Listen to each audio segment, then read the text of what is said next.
HP দলের বিপক্ষে 50 করেছে নাইম শেখ, তবে সেই 50কে কোন ফরম্যাটের সাথে তুলনা করা যায় তা নিয়েও থাকছে দ্বিধা। কেননা 48 বলে 53 রান করেছেন নাইম। ঘুরে ফিরে টি-20তে নাইমের সেই ওয়ানডে মেজাজের ব্যাটিং স্টাইল। ব্যক্তিগত রান 50 হওয়ার পর টের পাননি নাইম শেখ। অবশ্য যেভাবে 50 করেছেন দর্শকরা সেটা হয়তো সাদরে গ্রহণ করবে না। এইচপি দলের বিপক্ষে নাইম শেখ 50 করেছেন 43 বলে।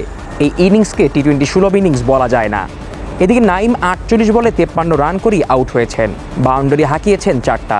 নামের পাশে ছক্কার মার মাত্র একটা। এমন ধীরগতির ইনিংস খেলে হতাশ হওয়ার কথা। হয়তো নাইম নিজেও হতাশ। আউট হওয়ার পর হতাশা নিয়েই মাঠ ছাড়েন তিনি। নাইমের ধীরগতির ইনিংসের কারণে বাংলা টাইগার্স 20 ওভারে 166 রান করে।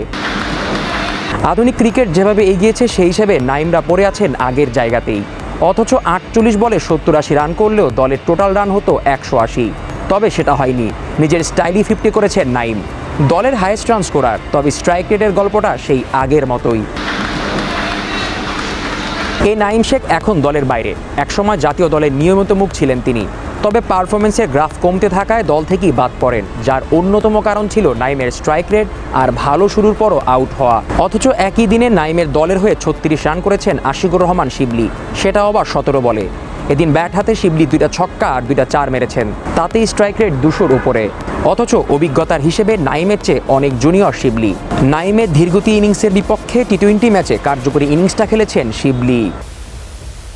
এটাই হয়তো বলে দেয় টি-20টা তরুণদেরই, অন্তত এমন ব্যাটারদের যাদের ইন্টেনশন থাকে বড় রান তোলার।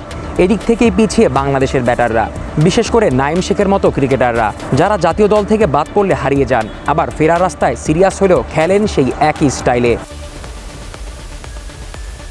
অথচ একটু পার্শ্ববর্তী দেশ ভারতের দিকে তাকিয়ে দেখুন।